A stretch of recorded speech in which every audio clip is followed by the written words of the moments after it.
anatoa. He is eternal Ni life. upendo wa milele. Let us come to him. Wacha tumkujie Yesu. Let us acknowledge Wacha Jesus tumkubali Yesu in our words, katika maneno yetu, in our work, in our actions, katika kazi zetu, in our actions. katika matendo yetu. Let us acknowledge Wacha Jesus. tumkubali Yesu. Whatever we do, Chochote kile ambacho tunafanya, let us live a life of acknowledging wacha Jesus. tuishi maisha ya kumkubali Yesu.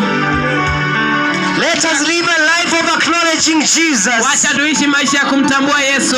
As a student, Kama mwanafunzi, live a life of acknowledging ishi Jesus. maisha ya kumtambua Yesu. As a husband in that house, Kama mume katika nyumba hiyo, live a life of acknowledging ishi Jesus. maisha ya kumtambua Yesu. As a woman in that house, Kama mwanamke katika nyumba hiyo, live a life of acknowledging ishi Jesus. maisha ya kumtambua Yesu. And when we do Na that, unapofanya hivyo, one day, siku moja Jesus will admit us in the kingdom of God. Yesu atatuingiza katika ufalme wa Mungu. But if we live a life of disowning Na Jesus, ikiwa tutaishi maisha ya kumkana Yesu, disowning holy dressing, tukikataa mavazi matakatifu, disowning holy talks, tukikataa mazungumzo matakatifu, disowning holy prayers, tukikataa maombi matakatifu, disowning holy gatherings, tukikataa kusanyiko takatifu, disowning the things of God. tukikataa mambo ya Mungu, A day is coming inakuja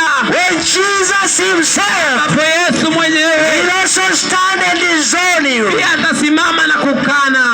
And the disownment of Jesus Na kukataliwa na Yesu is admission into the lake of fire. ni kuingizwa katika ziwa la moto. Precious people, Watu wa dhamani, let us give our lives to Jesus. wacha tumpatiane maisha yetu kwa The Yesu. kingdom of God is coming. Ufalme